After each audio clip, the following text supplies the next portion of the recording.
I stood at the edge of the ballroom, the crystal chandelier overhead casting 1,000 tiny prisms across the polished oak floor. The Atlanta Gala hummed with the clink of champagne flutes and the low murmur of power brokers sealing deals over forced laughter. My tie felt too tight, a noose of my own making, but I'd learned long ago how to wear discomfort like armor. The air was thick with cigar smoke and ambition, and I couldn't shake the feeling that every pair of eyes in the room was sizing me up or looking right through me. 30 years ago, I'd have been the one hauling trays of hors d'oeuvres through a crowd like this, my palms sweaty and my shirt stained, praying no one noticed the kid from the wrong side of the tracks. Now, I was Mike Callahan, president of Callahan Builders, a name that carried weight in this city whether they liked it or not. I'd clawed my way up from nothing, shoveling dirt on construction sites, sleeping in a rusted-out trailer, eating canned beans until my stomach turned. Every brick I'd laid, every deal I'd fought for, had built this moment. And yet, standing here in my tailored suit, I still felt the ghost of that dirt under my nails. The room was a sea of gray suits and glittering gowns, the kind of people who'd never known a day of real hunger. I scanned the crowd, my jaw tight, searching for familiar faces, not friends, but markers. Men who'd once laughed when I pitched my first project, dismissing me as a dreamer with no pedigree. Women who'd turned up their noses at the rough-edged kid who didn't belong. They were all here, older now, softer around the edges, but still perched on their thrones of inherited wealth. I wanted them to see me. I needed them to. My gaze landed on the Hensley family, huddled near the bar like royalty holding court. Rob Hensley stood at the center, his broad shoulders squared, his voice booming over the din as he regaled some poor sap with a story I'd bet was half lies. He hadn't changed, same slick grin, same air of entitlement that made my skin crawl. 30 years ago, he'd been the golden boy at Georgia Tech, the one who'd smirked when I dropped out to pour concrete instead of chasing a degree. Back then, he'd called me the help to my face, loud enough for his buddies to laugh. I could still hear it, that mocking drawl echoing in my skull. Next to him was Jessica, his wife, her auburn hair swept up in a way that screamed money.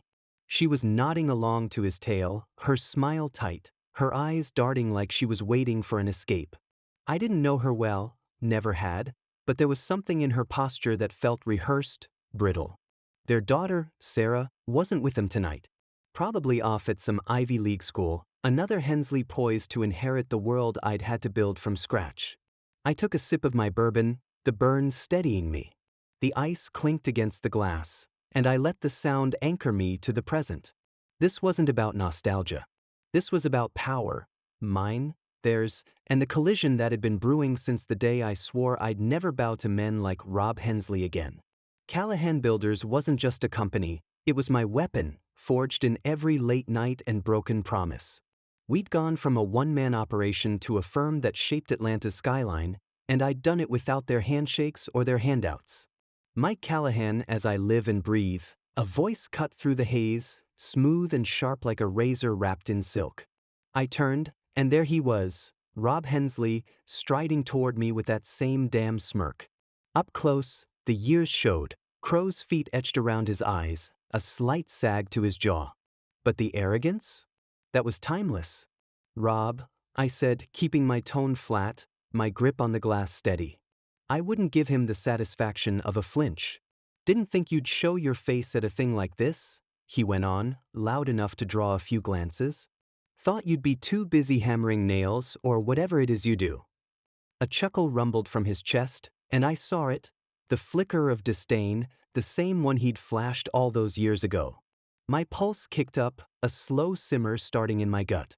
I could have let it slide, played the bigger man. But I'd spent too long swallowing that bile, letting it fester into something hard and unyielding. Funny, I said, meeting his gaze, I figured you'd be too busy counting Daddy's money to notice. His smile faltered, just for a heartbeat, and I felt a jolt of something primal, triumph, maybe, or the first taste of revenge. Around us, the gala churned on, oblivious to the fault line cracking open between us. Jessica glanced over, her brow creasing, but she didn't move. The air grew heavier, charged with unspoken history, and I knew then that this wasn't just a chance encounter. It was the beginning of something I'd been waiting for my whole life. I set my glass down on a passing tray, the clink echoing in my ears. "Enjoy your night, Rob," I said, turning away before he could fire back. My heart pounded against my ribs, not from fear, but from the certainty that I'd just lit a fuse. I didn't know how long it'd burn or what it'd blow apart, but I'd be damned if I wasn't ready for the fallout. The ballroom stretched out before me, a battlefield dressed up in velvet and gold. I moved through it, shoulders squared, every step a declaration. I wasn't that kid anymore, scrambling for scraps. I was Mike Callahan, and this city, this room, was mine to take. I weaved through the crowd, the buzz of the gala fading into a dull roar behind me as I headed toward the buffet. The long table stretched across the far wall, draped in crisp white linen and piled high with shrimp cocktails, glistening caviar, and platters of prime rib that probably cost more than my first truck. The air here was different. Less smoke, more perfume, but still heavy with something I couldn't shake. Tension maybe, or the weight of eyes I could feel prickling the back of my neck. I grabbed a plate, more for something to do with my hands than out of hunger. The clatter of silverware and the soft hum of small talk surrounded me, a veneer of civility over the power plays I knew were simmering beneath. My mind was still replaying Rob Hensley's smirk, that razor-edged jab about hammering nails. 30 years, and he still saw me as the dirt-streaked kid who didn't belong. My fingers tightened around the plate, the porcelain cool against my palm. I'd built an empire with those hands. Callahan Builders wasn't just a name on a sign. It was proof I'd outrun every sneer he'd ever thrown my way. But outrunning it didn't mean it stopped stinging. "Quite the spread, huh?" A voice broke through my thoughts, loud and deliberate. I didn't need to turn to know it was him. Rob Hensley sidled up beside me, his plate already loaded with enough food to feed a crew. He speared a shrimp with a toothpick, popping it into his mouth like he owned the damn room. Maybe he thought he did. "Yeah," I said, keeping my eyes on the table. "Guess some things never change." He laughed, too loud, the sound grating against my nerves. "Oh, come on, mate. Lighten up. You're a big shot now, right? No need to carry that chip on your shoulder." He leaned closer, his breath sour with bourbon. "Though I gotta say, seeing you here still feels like a fox in a henhouse." My jaw clenched, but I didn't bite. Not yet. I scooped some mashed potatoes onto my plate, the spoon scraping against the bowl louder than it needed to. The room seemed to shrink, the chatter fading as my pulse thudded in my ears. I could have walked away again, let him have his moment. But then he kept going. "Speaking of henhouses," he said, his voice dropping into that smug drawl I hated, "you should have seen Jessica tonight. She's got half these stiffs eating out of her hand. Runs the show at home and in the boardroom. Hell, I just signed the checks." He gestured toward her with his toothpick, where she stood across the room, still locked in that brittle smile. "That's what a real partner looks like, Callahan. Bet you're still out there swinging a hammer solo." The words hit like a punch to the gut, not because they were true, I had a family, a life, people who mattered, but because of the way he said it. Like I was still nothing. Like every year I'd spent proving otherwise was a joke to him. I set the spoon down, slow and deliberate, and turned to face him. Up close, I could see the flush creeping up his neck, the slight sheen of sweat on his forehead. He was drunker than I'd thought, but that didn't soften the edge in his eyes. "Jessica's a hell of a woman," I said, my voice low, steady. "Must take a lot to keep up with you." I let the words hang there, sharp enough to cut if he cared to notice. His grin twitched, but he barreled on, oblivious. "She's the brains, I'm the charm," he said, puffing out his chest. "That's how you build something that lasts. Not scrabbling in the dirt like some people." He waved a hand, dismissive, and I saw it then. The flicker of the old Rob, the one who'd laughed in my face when I told him I'd make it without his world's rules. Something snapped inside me, quiet but deep, like a wire pulling taut until it broke. I'd spent decades swallowing that humiliation, turning it into fuel, but standing here with his voice ringing in my ears, I felt it bubble up raw and hot. Resentment, sure, but something else too. A hunger, a need to shove his condescension back down his throat. I wasn't that kid anymore, and I'd be damned if I let him pretend otherwise. "You built something, huh?" I said, stepping closer, my plate forgotten on the table. Funny, I don't see your name on half the buildings in this city.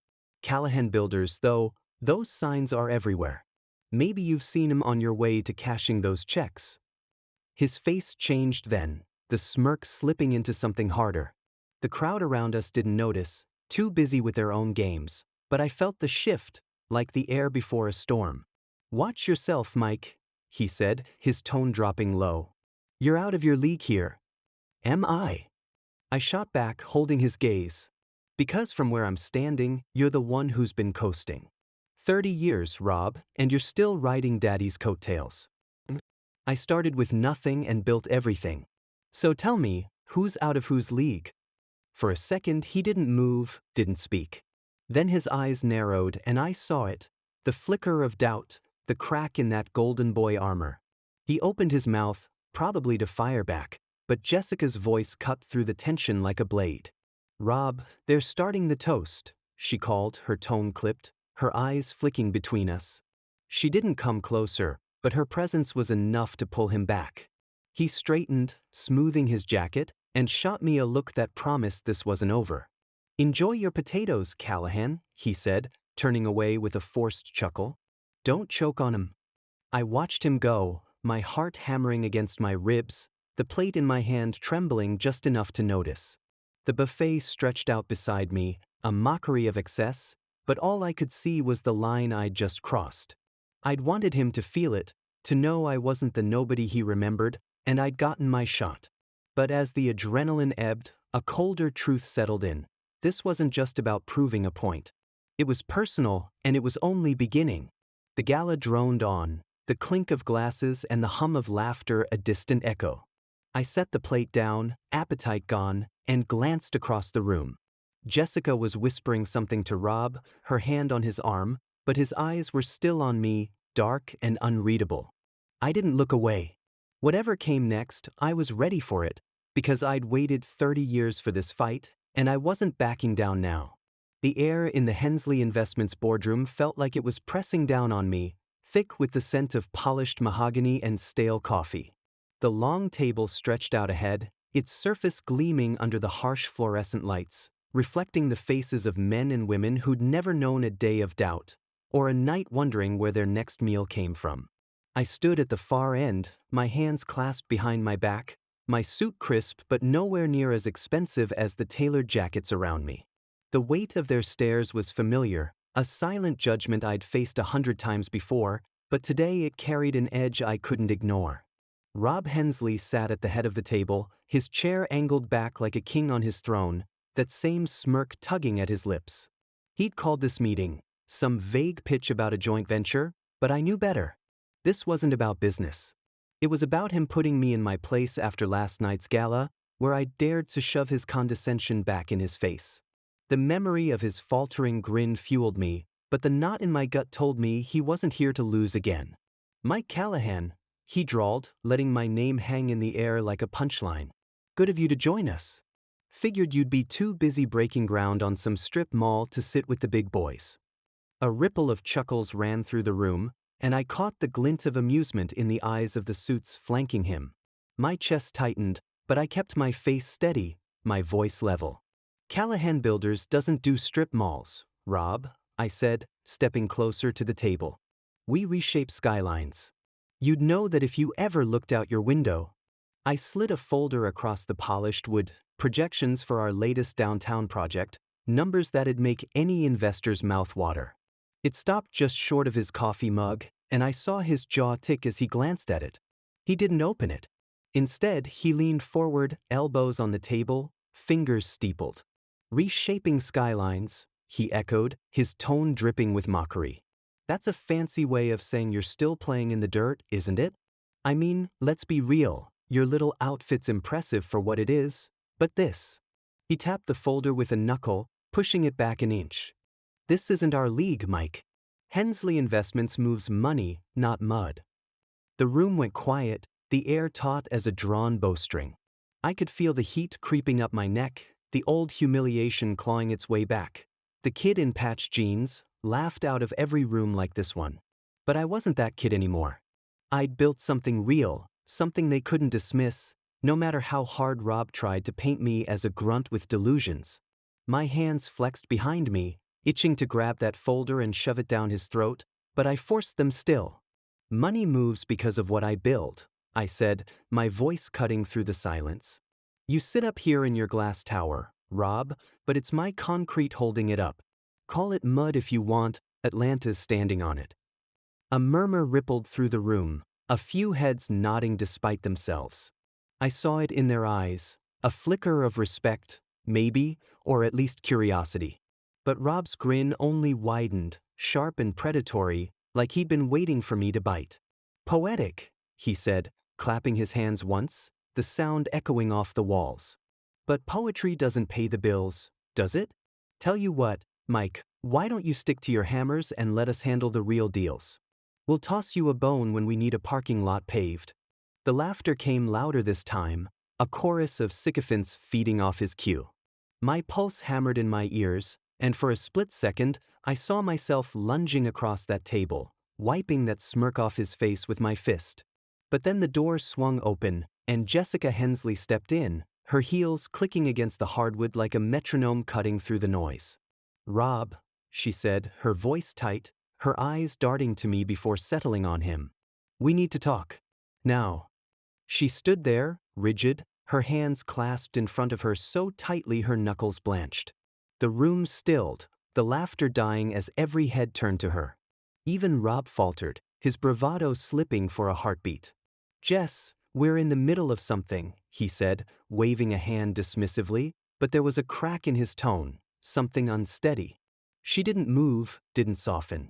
Her gaze flicked to me again, and I saw it. A tremble, faint but real, in the line of her shoulders. She wasn't just interrupting. She was rattled. It can't wait, she insisted, stepping closer to the table. Her fingers twitched, like she wanted to reach for something, him, maybe, or the edge of her composure. There's a problem with the McAllister account. It's complicated. Rob's eyes narrowed, but he stood, smoothing his tie with a forced calm. Fine. Gentlemen, ladies, excuse us a moment.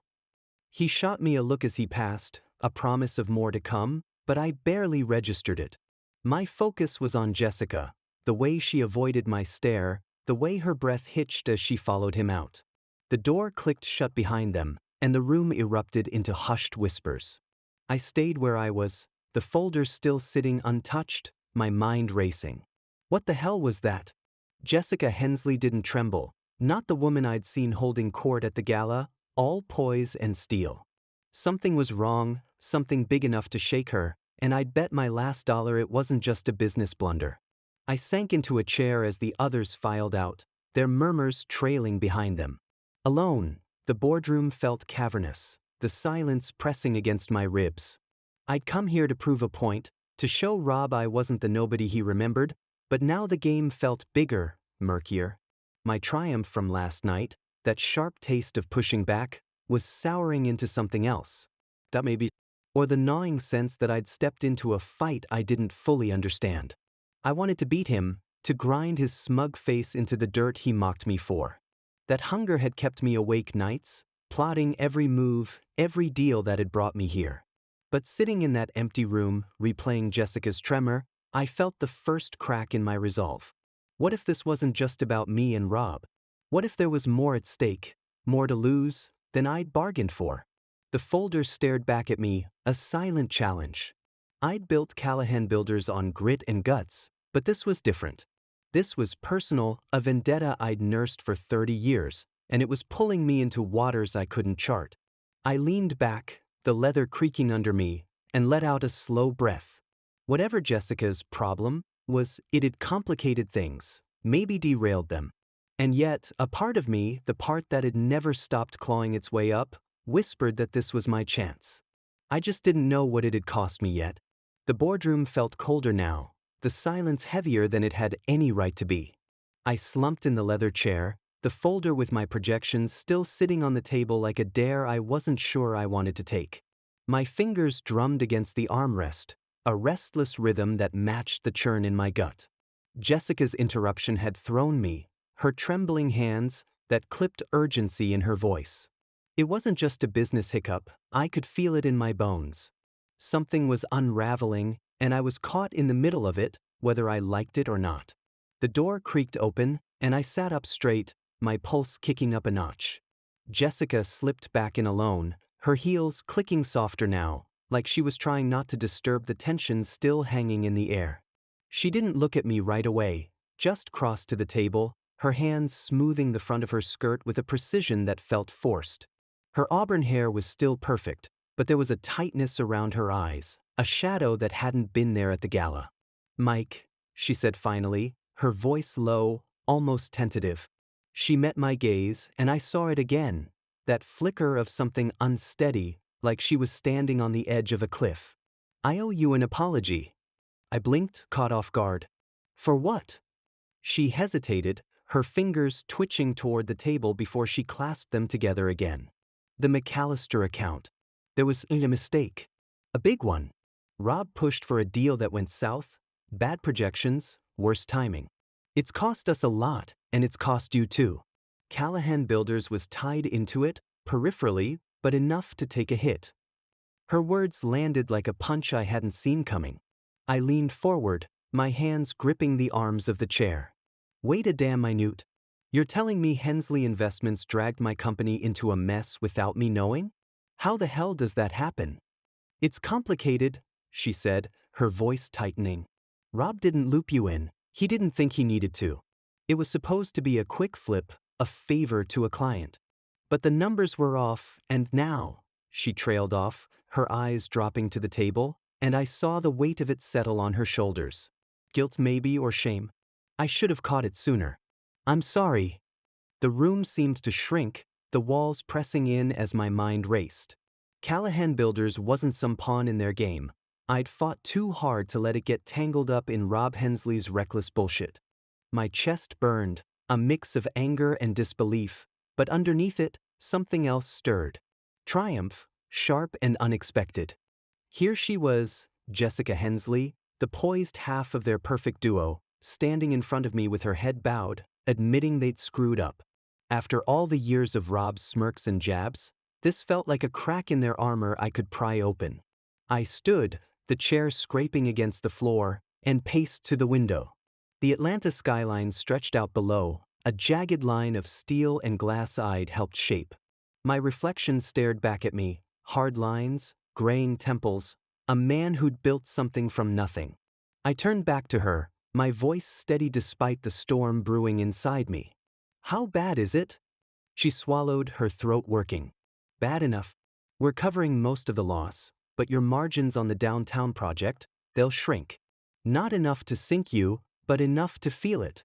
I've already started damage control, rerouting funds, renegotiating with the McAllister people. It's not fatal, meh? I promise you that."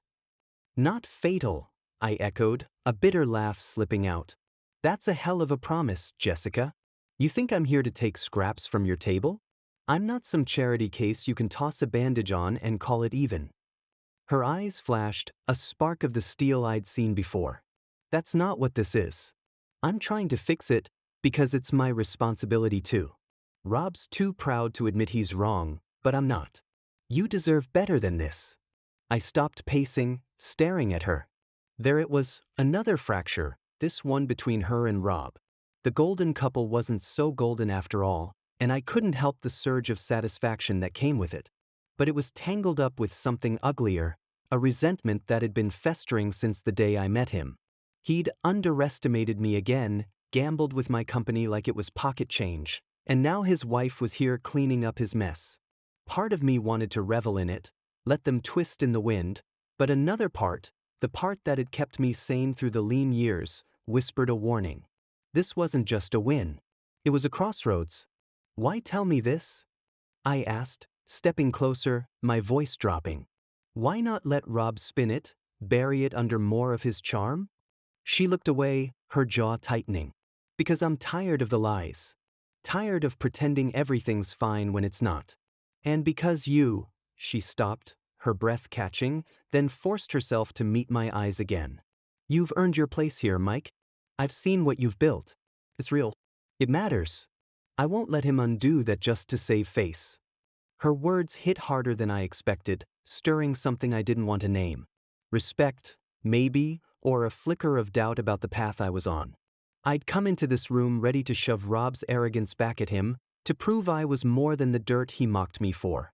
But now, standing here with Jessica laying her cards on the table, I felt the ground shift beneath me. This wasn't just about beating him anymore. It was about what I was willing to do to get there. I crossed my arms, leaning against the table, the folder crinkling under my elbow. So what now? You fix this and I just nod and say thanks? Pretend it didn't happen? No, she said, her voice firming up. You use it. You're president of Callahan Builders, act like it. Push back. Take the hit, sure, but make it work for you. Rob's scrambling. He's vulnerable. This is your shot to show him, and everyone else, what you're made of. Her eyes locked on mine, steady now, and I saw the challenge in them. Not just to survive this, but to turn it into something bigger. My mind churned, pieces clicking into place. She was right. Rob had overplayed his hand, and I could smell the blood in the water. I could tighten my belt, rework the downtown project, come out stronger. Prove I wasn't just some upstart playing at their level. I was the real deal, and they damn well know it. But there was a cost. I could feel it, lurking in the shadows of this moment. Push too hard, and this vendetta might swallow me whole. My company, my family, everything I'd built. I'd spent 30 years nursing this fire, dreaming of the day I'd make Rob Hensley eat his words. Now that it was here, staring me in the face, I wasn't sure if I wanted to stoke it or douse it. I straightened, running a hand through my hair. You're asking me to trust you, after your husband just tried to screw me over. I'm asking you to trust yourself, she shot back, stepping closer. You didn't get here by playing it safe. Don't start now. The air between us crackled, thick with unspoken stakes. I could still hear Rob's voice from last night. Asterisk, enjoy your potatoes, Callahan, asterisk, and the humiliation it dragged up, raw and jagged. But Jessica's words cut deeper, forcing me to look at the man I'd become, not just the kid I'd been. I wanted to crush him, to grind his smug face into the dirt he mocked me for. Yet here I was, teetering on a choice that could either cement my legacy or burn it down. All right, I said finally, my voice rough. I'll play it my way. But if this goes south, Jessica, if Callahan Builders takes a fall because of this, I'm not the only one who'll pay. Her lips pressed into a thin line, but she nodded. I know. I'll handle Rob. You handle the rest. She turned to go, her heels clicking a steady retreat, but I called after her. One more thing. Why risk this? Why stick your neck out for me? She paused at the door, her hand on the knob, and for a moment, she didn't answer. Then she glanced back, her eyes softer, sadder. Because someone has to stop him, Mike. And I think it's you. The door clicked shut behind her, and I was alone again, the boardroom stretching out around me like a cage or a battlefield. I sank back into the chair, my heart pounding, my mind a tangle of rage and resolve. This was it, the turning point I'd been chasing, the moment I could seize everything I'd fought for. But as I stared at that damn folder, the weight of it settled in my chest, cold and heavy. Victory was close, closer than it had ever been. So why did it feel like I was about to lose something just as big? The bar at the edge of the Atlanta skyline glowed dimly through the floor-to-ceiling windows, its mahogany counter-streaked with the amber flicker of low-hanging Edison bulbs. I stood near the railing, the city sprawling below like a chessboard I'd spent decades mastering, each tower and street a move I'd calculated. The air up here was cooler, thinner, carrying the faint tang of whiskey and leather from the upscale lounge behind me. My tie hung loose now, the knot undone after hours of pacing the boardroom's ghosts, Jessica's words still rattling around my skull. Asterisk, someone has to stop him, Mike. And I think it's you. Asterisk, they'd lodged there, sharp and unyielding, stirring a storm I couldn't quiet. I swirled the bourbon in my glass, the ice clinking softly, a sound that grounded me as the hum of late-night deal-makers faded into the background. The bar was a different beast from the gala or the boardroom. A quieter power pulsed here, less about flash and more about the slow grind of influence.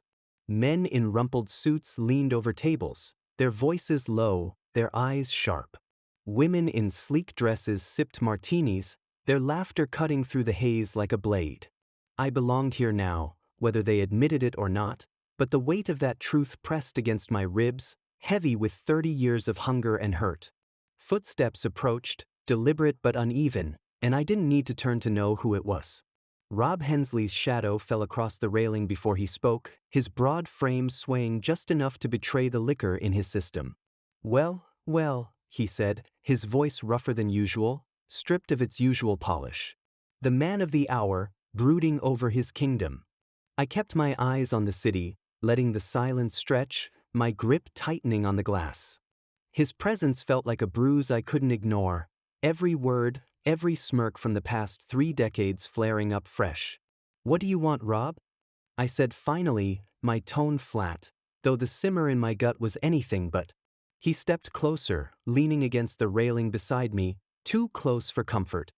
His breath carried the sharp sting of scotch, and up close, I could see the cracks, red-rimmed eyes, a Thai askew, a man unraveling at the edges. "Heard you had a little chat with Jessica," he said, his words slurring just enough to notice. "She tell you about the McAllister mess? How I fucked up." The admission caught me off guard, a jolt of surprise slicing through the haze. I turned to face him, searching his expression for the trap I was sure was there. But his eyes were glassy, his smirk gone, replaced by something raw, defeat, maybe, or desperation. "She mentioned it," I said, keeping my voice steady. "Said it cost me too. Funny how you didn't." He barked a laugh, short and bitter, and ran a hand through his thinning hair. "Yeah, well, I'm not exactly in the mood for mea culpas, Callahan. But here I am." He straightened, or tried to, his shoulders slumping again as he met my gaze. "I need your help, Mike. Hensley Investments is bleeding, McAllister's just the start. Bad deals, worse luck. We're drowning, and you're the only one who can pull us out." The words hung between us, heavy and absurd, and for a moment, I couldn't breathe. Help him? After 30 years of his sneers, his jabs, his casual dismissal of everything I'd bled for? My mind flashed to that night at Georgia Tech, his voice loud and mocking, asterisk the help's got big dreams, boys. Asterisk, and the laughter that had followed me out the door. Now here he was, begging at my feet, and the triumph I'd craved for so long surged up, hot and fierce. I wanted to laugh in his face, to watch him squirm, to shove every humiliation he'd ever dealt me back down his throat. But then I saw it. The tremble in his hands, the way his jaw clenched like he was swallowing pride he didn't have left to spare. This wasn't the Rob Hensley I'd built my vendetta around. This was a man broken, stripped bare, and the sight of it twisted something inside me. Not pity, not quite, but a flicker of understanding I didn't want. He'd had everything handed to him, sure, but now it was slipping through his fingers, and I knew that ache too well. I'd felt it in the trailer nights, the lean years, the moments I'd doubted I'd ever climb out of the hole I'd been born in. "Why me?" I asked, my voice low, the bourbon forgotten in my hand. "You've got your boardroom boys, your daddy's old cronies. Why come crawling to the guy you've spent a lifetime looking down on?" He flinched, a quick twitch of his face, and looked away, out over the city. The lights glittered below, a mocking reflection of the empire he thought he'd owned. "Because you're good, Mike," he said, the words dragging out of him like they hurt. "Better than me, maybe. Callahan Builders, it's solid. You've got the downtown project, the margins, the grit. I've seen it. Hell, I've envied it." He paused, his throat working. "I need that now. I need you to throw me a lifeline." The confession hit like a freight train, shattering the image I'd carried of him all these years. Envy? From Rob Hensley? The golden boy who'd had it all while I scraped by? My chest tightened, a collision of rage and disbelief and something sharper. Satisfaction, yes, but laced with a bitter edge. I'd wanted him to see me, to choke on my success, and here it was, spilling out of his mouth in a bar 40 stories up. But it didn't feel like I'd imagined. It felt hollow, jagged, a victory I wasn't sure I could stomach. I set the glass on the railing, the clink loud in the quiet between us, and leaned closer, my voice dropping to a growl.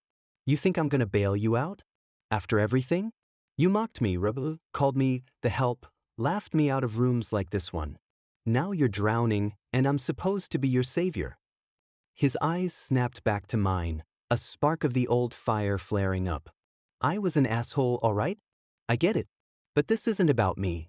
It's about Jessica, the firm, the people who'll lose everything if we go under. You want to punish me? Fine. You've earned it.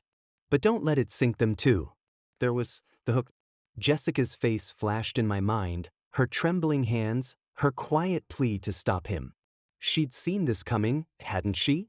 And now Rob was dangling her, the firm, the collateral damage, like bait to pull me in. My fists clenched, nails biting into my palms. Part of me wanted to walk away, let him crash and burn, let the ashes bury every slight he'd ever thrown my way. I could still hear his voice from the gala.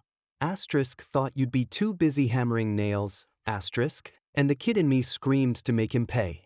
But then I thought of Callahan Builders, my crew, my family, Sarah, my wife, who'd stood by me through the dirt and the doubt. I'd built it all to prove I was more than his punching bag, and walking away now might keep it safe, keep it mine. Helping him, though, tying my name to his mess, that was a gamble. A big one. And yet, the idea of him owing me, of holding that leash, stirred something dark and hungry in my core. Revenge, sure, but power too. Real power. The city hummed below, indifferent to the war in my head. I straightened, meeting his gaze, my voice cold as steel. If I do this, I'm not your lackey, Rob. I'm not patching your holes so you can strut around like nothing happened. Callahan Builders takes the lead. My terms, my rules. You want a lifeline? It comes with a price. He nodded, quick and jerky, relief flooding his face even as his shoulders sagged. Whatever you say, Mike. Just don't let it fall apart. I turned back to the skyline, my heart pounding, the bourbon sour on my tongue. The bar's murmur faded, leaving only the pulse of my own blood and the weight of what I'd just stepped into. I'd wanted to bury him, to grind his smug face into the dirt he'd mocked me for. Now I had him, broken and begging, and it should have felt like triumph. But as the city glittered below, all I felt was the pull of something deeper. Justice, maybe, or the shadow of a cost I couldn't yet see. The elevator doors slid open with a soft chime, and I stepped out onto the 38th floor of the Hensley Investments Tower, the air biting with the sterile scent of glass cleaner and corporate desperation. My shoes sank into the plush carpet, a deep burgundy that swallowed sound, but the silence here felt suffocating, not soothing. The hallway stretched ahead, lined with framed awards and faded photos of ribbon cuttings. Rob Hensley's legacy, or what was left of it. My pulse thudded in my ears, a steady drumbeat that hadn't let up since I'd left the bar last night, his plea still echoing. Asterisk, don't let it fall apart. Asterisk, I'd barely slept, my mind churning with the weight of his words and the jagged thrill of having him at my mercy. I'd come here to meet Jessica, to hammer out the terms of this lifeline Rob had begged for, but the place felt like a tomb. The receptionist's desk sat empty, a half-drunk coffee cup abandoned beside a flickering computer screen. The usual hum of phones and footsteps was gone, replaced by a stillness that prickled the back of my neck. Something was wrong, worse than wrong. I adjusted my tie, the knot suddenly too tight, and pushed through the glass doors into the executive suite. The scene hit me like a slap. Jessica stood in the center of the room, her arms crossed tight across her chest, her face pale as chalk. Papers were scattered across the conference table, contracts, memos, photos, spilling onto the floor like a crime scene. Two men I didn't recognize lingered near the windows, their suits wrinkled, their eyes darting between her and the mess. And then there was Sarah, my Sarah, standing by the coffee cart, her hands clenched into fists, her dark hair falling loose from its usual neat bun. She turned as I entered, her eyes locking on mine, and the fury in them stopped me cold. Mike, she said, her voice low and trembling, not with fear but with something fiercer. You need to see this. I crossed the room in 3 strides, my stomach twisting as I reached her side. She thrust a stack of glossy photos into my hands, her fingers shaking just enough to notice. I looked down and the world tilted. The images were grainy, pulled from some cheap tabloid's lens, But unmistakable, Rob Hensley, his arm around a woman who wasn't Jessica, their faces too close, their hands too familiar. Hotel lobbies, late-night bars, a car parked in some shadowed lot. Dates stamped in the corners stretched back months. My throat tightened as I flipped through them, each one a hammer blow to the fragile deal I'd been ready to strike.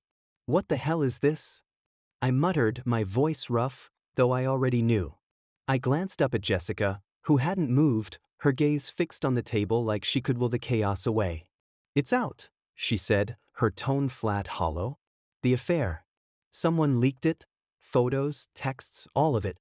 Hit the news an hour ago. The board's in a panic, clients are pulling out, and Rob," she swallowed hard, her composure cracking. "He's locked himself in his office. Won't come out." I dropped the photos onto the table, my hands curling into fists. The room seemed to close in, the air thick with the stench of betrayal, not just Rob's, but mine too, for even considering his plea. Last night, I'd stood over him, tasting victory, imagining the power of pulling him from the wreckage. Now it was crashing down, and I was still tangled in it. My eyes flicked to Sarah, who hadn't taken hers off me, her jaw set like she was daring me to speak. "Why are you here?" I asked her, softer than I meant to. She didn't belong in this mess. My wife, my anchor, the one who'd kept me steady through every storm. Seeing her here, in the middle of this disaster, sent a jolt of dread through me. "Jessica called me," Sarah said, stepping closer, her voice rising with every word. "She thought I should know what you're about to tie us to. Mike, this isn't just business anymore. This is a scandal, and it's going to drag Callahan Builders down with it if you don't walk away right now." Her words cut deeper than I wanted to admit, slicing through the haze of my own ambition. I'd built our life, our company, on grit and defiance, proving men like Rob wrong at every turn. But this was a fire I hadn't started, and it was spreading fast.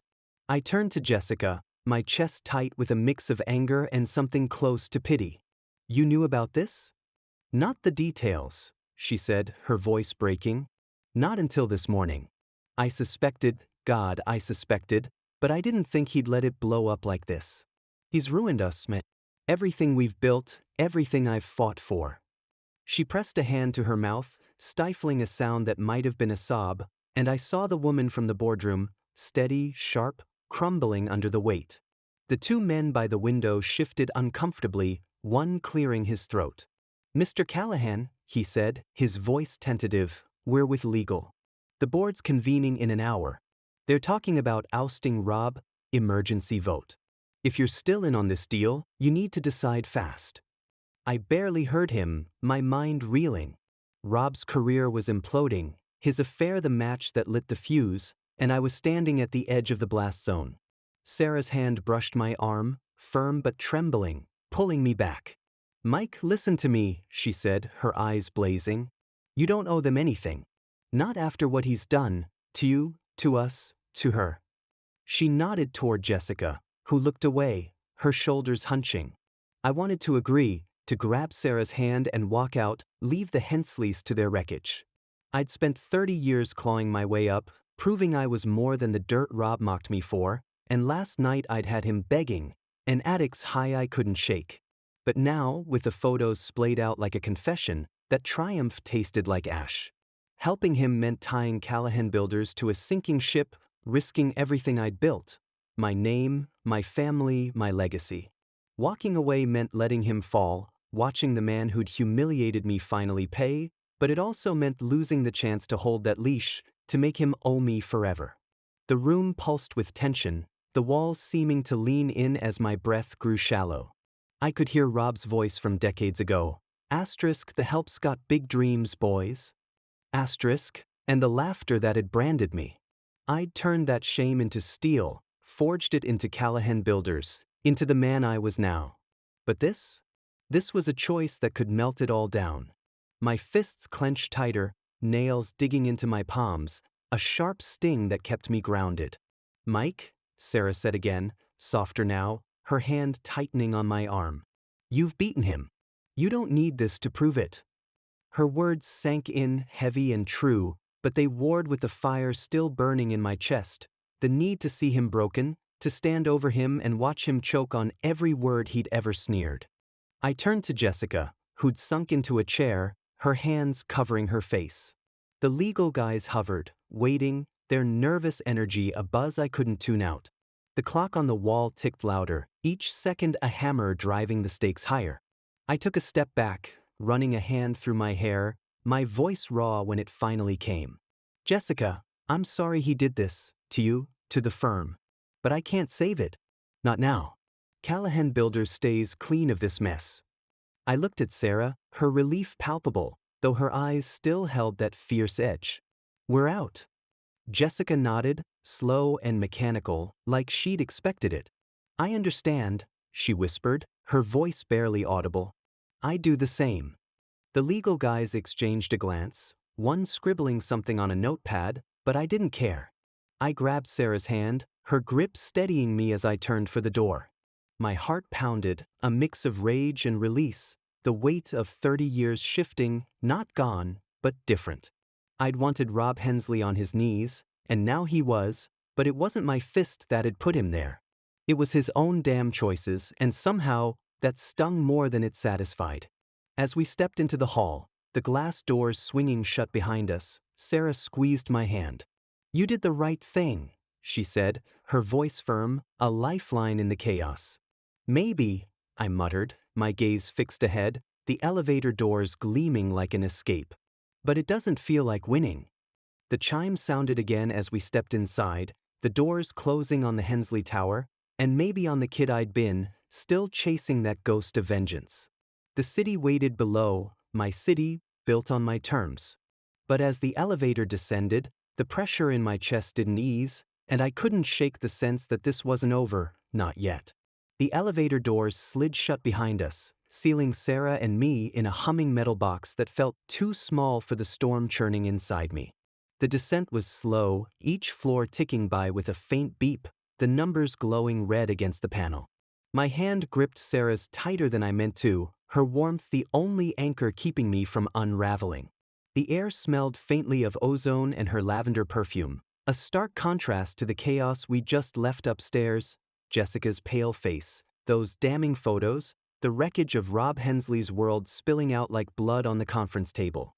I'd walked away, told myself it was the right call, but my chest still burned, a tangle of fury and something sharper I couldn't name. You okay? Sarah asked, her voice soft but steady, cutting through the hum. She tilted her head to look at me, her dark eyes searching mine, and I saw the worry there, etched deep. I let out a breath, short and ragged, and loosened my grip on her hand. I don't know, I said, the words scraping out of me. I thought I'd feel something else. Relief, maybe. Triumph. But this, I waved a hand vaguely, gesturing at the invisible weight pressing down on me. This just feels heavy. She nodded, her lips pressing into a thin line, and didn't push. That's how she'd always been, knowing when to let me wrestle my demons in silence. The elevator jolted to a stop, the doors parting with a hiss, and we stepped into the lobby of the Hensley Investments Tower. The space was cavernous, all gleaming marble and glass, the kind of grandeur that screamed money and power. But today, it felt hollow, the usual bustle replaced by a tense quiet. A knot of employees hovered near the reception desk, their whispers sharp and frantic, their eyes darting toward the elevators like they were waiting for the next shoe to drop. Sarah tugged me toward the exit, her pace brisk, but I slowed as a sound cut through the murmur, a shout, raw and jagged, echoing down from the mezzanine above. I froze, my head snapping up. Rob's voice, unmistakable even through the slur of liquor and rage, boomed against the polished walls. You think you can just walk away from this, Jess? After everything I've done? My stomach twisted, a cold sweat prickling my neck. Sarah's hand tightened on my arm, but I couldn't move, couldn't tear my eyes from the railing where shadows shifted. Jessica's voice answered, quieter but laced with steel, though it trembled at the edges. You did this, Rob. Not me. You. I stepped closer to the center of the lobby, craning my neck to see. There they were, framed against the mezzanine's sleek glass barrier, Rob, his suit rumpled, his face flushed red, swaying as he jabbed a finger at Jessica.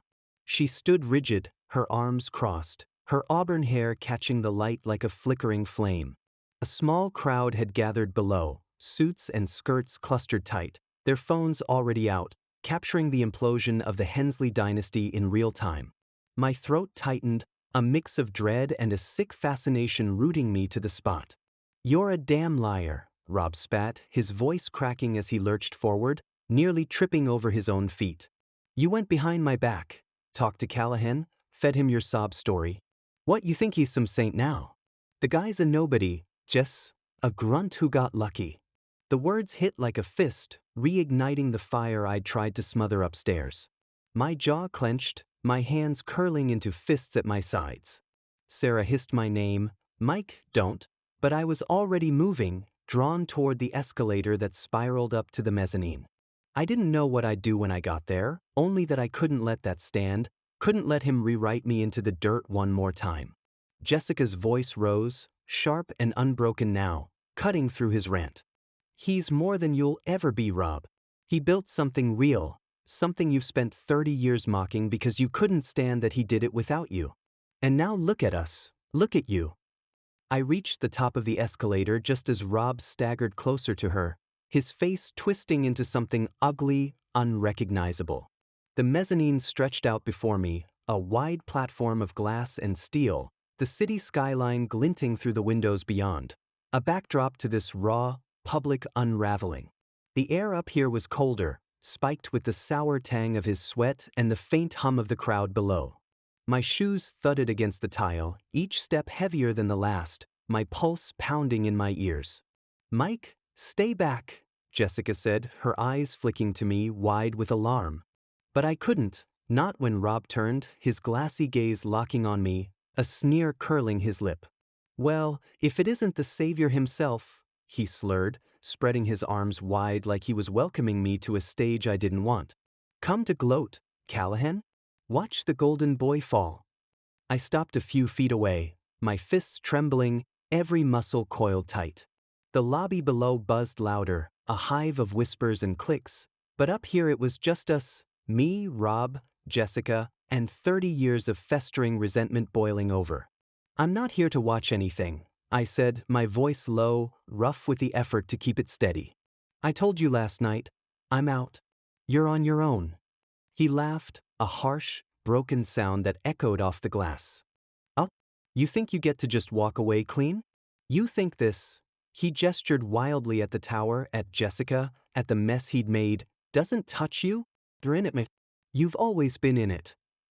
"He's not," Jessica snapped, stepping between us, her voice rising with a fierceness that startled me.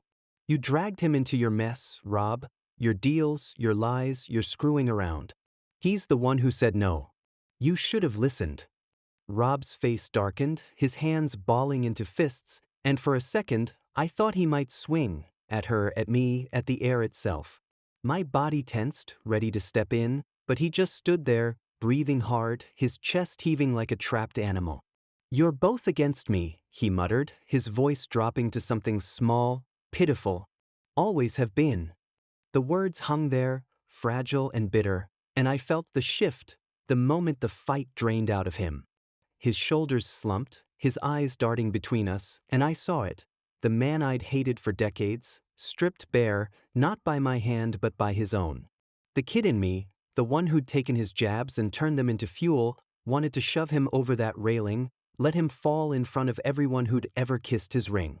But the man I'd become, the one who'd built Callahan Builders, who'd held Sarah through the lean years, felt something else. Not pity, not forgiveness, but a cold, hollow clarity.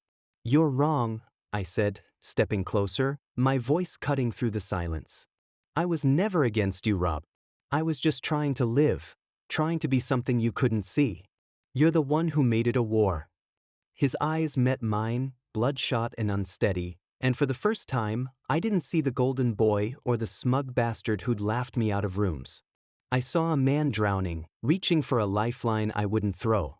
The mezzanine stretched around us, a glass cage reflecting the city I'd claimed, piece by piece, while he'd coasted on borrowed glory. My chest tightened, not with triumph but with the weight of what this had cost, all of us. Jessica moved then, brushing past him toward the stairs, her heels clicking a retreat.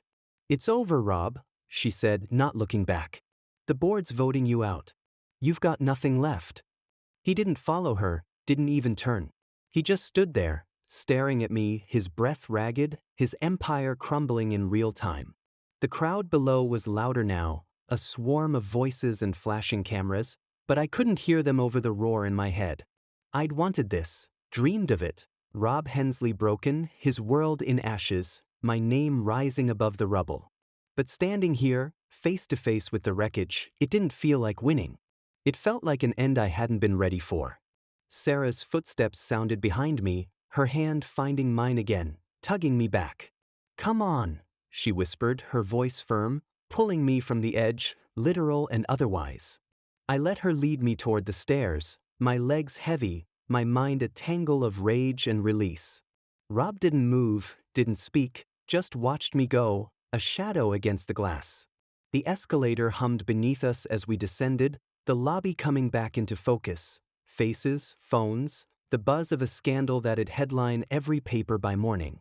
I'd rejected his plea, walked away from his mess, but the weight of it clung to me, a ghost I couldn't shake. 30 years of resentment had led me here, to this jagged peak, and now I was staring down the other side, wondering what was left to climb.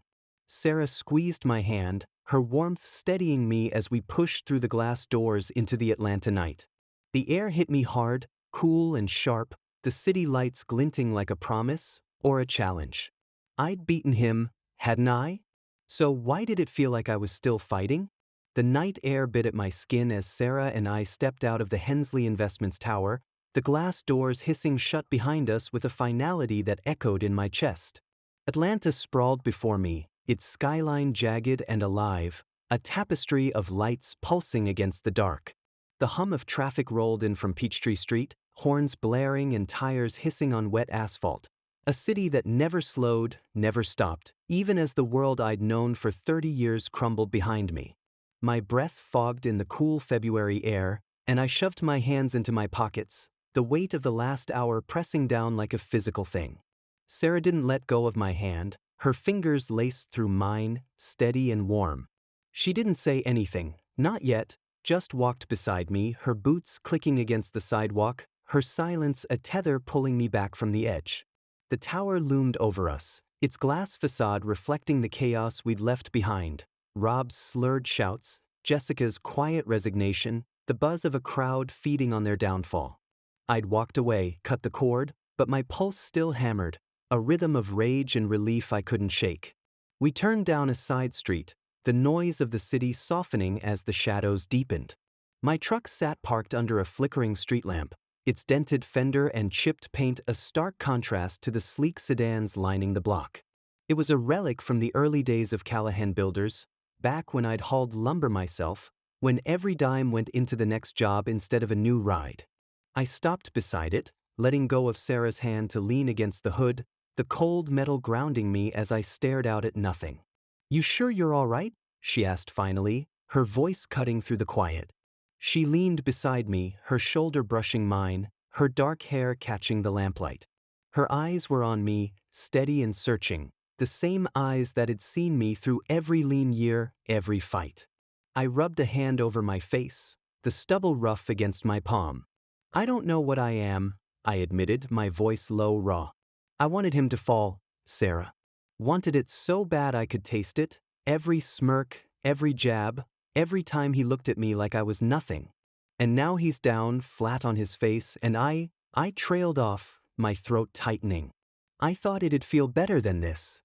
She didn't answer right away, just shifted closer, her warmth seeping into me. "You beat him, Mike," she said after a moment, her tone firm but soft. "Not with fists or some big showdown, but by being better. Callahan Builders, our family, it's yours. You built it without him, despite him.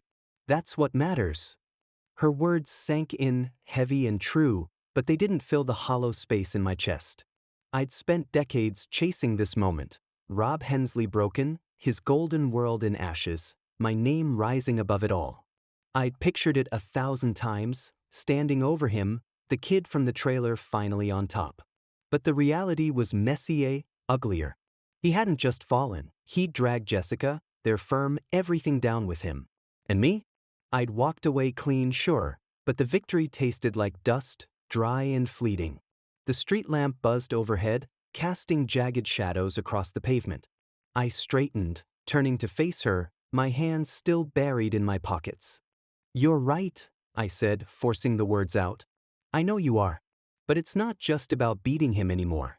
It's about what comes next, what I do with all this." I gestured vaguely, the city, the fight, the years stacked behind me like bricks. Sarah smiled, small but real, and reached up to touch my face, her fingers cool against my cheek. "You keep building," she said simply. "That's who you are. You don't stop, not for him, not for anyone." Her touch steadied me, her faith a lifeline I didn't deserve but clung to anyway. I nodded, pulling her into me, her head resting against my chest as the city hummed around us. For a moment, we just stood there, the weight of the night settling into something I could carry. She was right, I'd keep building. It's what I'd always done. But the fire that had driven me, that hunger for revenge, was flickering out, leaving a quiet I wasn't sure how to fill. The next morning broke gray and cold, the sky a slab of slate pressing down on Atlanta. I stood at the edge of the downtown redevelopment site, my boots sinking into the churned-up earth, the air thick with the scent of diesel and damp clay. Cranes loomed overhead, their steel arms slicing through the mist, while the growl of bulldozers and the clatter of hammers filled the space around me. This was my world, Callahan Builders' latest footprint, a stretch of condos and shops rising from what had been a crumbling parking lot. My breath puffed out in white clouds, and I shoved my hands deeper into my coat, watching the crew move like ants across the dirt. The site was chaos and order all at once, a dance I'd choreographed 100 times. I could see it taking shape, the glass walls, the clean lines, the pulse of a city growing under my hands. This was what I'd fought for, what I'd built when men like Rob Hensley laughed me off. My chest tightened, not with the old anger, but with something softer, pride, maybe, or the first stirrings of peace. I'd turned dirt into this, turned nothing into something, and no one could take that away. "Hey, boss," a voice called, pulling me from my thoughts. Tommy, my foreman, jogged over, his hard hat tilted back, his grin wide under a smear of mud. "You see the steel shipment? Came in early, means we're ahead of schedule. Thought you'd want to know." I nodded, a faint smile tugging at my lips. "Good work, Tommy. Keep moving. I want the skeleton up by next week." He tipped his hat and hustled off, shouting orders over the din. I watched him go, the crew shifting around him, a machine I'd set in motion. This was real, tangible, solid. Not some boardroom game or a vendetta played out in headlines. The papers that morning had screamed Rob's downfall, Hensley fired after affair scandal rocks firm and Jessica's name tangled in the mess, their marriage officially dead. I'd skimmed it over coffee, Sarah's hand on my shoulder, and felt nothing. No surge of triumph, no bitter satisfaction. Just a quiet nod, a page turned. Footsteps crunched behind me, softer this time, and I turned to see Sarah weaving through the mud, a thermos in one hand, a paper bag in the other. Her coat was buttoned tight, her hair tucked under a knit cap, and the sight of her here, on my ground, in my world, loosened something in me. She stopped beside me, holding out the thermos with a half smile. "Thought you could use some coffee. And a muffin. You didn't eat breakfast." I took it, the warmth seeping through my gloves, and raised an eyebrow. "You checking up on me now?" "Someone has to," she shot back, her eyes sparking with that familiar fire. She nodded toward the site, the cranes piercing the fog. "Looks good, Mike. Really good." "Yeah," I said, unscrewing the thermos cap, the rich scent of coffee rising with the steam. "It does." I took a sip, letting it burn down my throat, then handed it to her. She took it, her fingers brushing mine, and we stood there, shoulder to shoulder, watching the future rise from the earth. "You hear from Jessica?" she asked after a moment, her tone careful, like she was testing the waters. I shook my head. Not since yesterday. She's got her own fight now, divorce, the firm, whatever's left of it. I'm done with that circus. Sarah nodded, her gaze fixed on the sight, but I could feel her weighing something. And Rob? She pressed, quieter now. Fired, I said flatly. Board voted him out last night. He's finished, career, marriage, all of it. Saw it coming a mile away. She turned to me then, her eyes narrowing slightly. You sound calm about it. I shrugged, the movement stiff. Maybe I am. Maybe I'm just tired of carrying it. I looked out at the sight again, the steel beams glinting through the mist. He's gone, Sarah. Out of my way, out of my head. I don't need to kick him anymore, he's already down. She studied me for a long beat, then nodded, a slow acceptance settling over her face. Good, she said simply, and handed me the paper bag. Eat your muffin. I chuckled, the sound rough but real, and dug into the bag. The muffin was warm, blueberry bursting against my tongue, and for the first time in days, I felt hungry, actually hungry, not just running on fumes. We ate in silence, the construction noise a steady pulse around us, the city waking up beyond the sight's edge. My mind drifted not to Rob or Jessica, but to this, to Sarah beside me, the dirt under my boots, the life we'd carved out together. Got something to tell you, she said suddenly, her voice lighter now, almost teasing. I glanced at her, catching the spark in her eyes, and my stomach flipped, not with dread, but with something else. Yeah, I said, wiping crumbs from my hands, my pulse ticking up. She grinned, full and bright, and leaned closer. We're gonna need a bigger house, Mike. Found out this morning, I'm pregnant. The words hit me like a freight train, stealing my breath, my voice, everything. I stared at her, her face glowing under the gray sky, and then I laughed, a real, deep laugh that shook loose the last of the weight I'd been hauling. I pulled her into me, her cap tumbling off as I kissed her, hard and fierce, the thermos clattering to the ground. She laughed against my lips, her arms wrapping around my neck, and the crew's whistles and catcalls faded into the background. A kid, I muttered, pulling back just enough to look at her, my hands framing her face. You're serious? Dead serious, she said, her grin widening. Guess you're stuck with me now. Never wanted anything else. I shot back, my voice thick, my chest swelling with something I hadn't felt in years. Hope, pure and untainted. The sight stretched out around us, a testament to what I'd built, but this was more. A family growing, a future unfolding, roots sinking deeper into the city I'd claimed. The cranes kept moving, the hammers kept pounding, and Atlanta kept humming beyond the fence. Rob Hensley was a ghost now, a shadow burned out by his own hand, and I didn't need to chase him anymore. I'd won, not his game, but mine.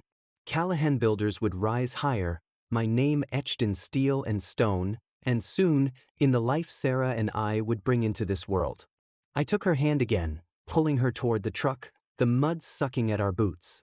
Come on, I said, my voice steady, alive. Let's go home. We've got plans to make. She laughed, falling into step beside me, and as we drove off, the sight shrinking in the rear view, I felt it, satisfaction real and solid, settling into my bones. The past was done, the fight was over, and for the first time in 30 years, I wasn't looking back. The road ahead was mine, ours, and I couldn't wait to see where it led.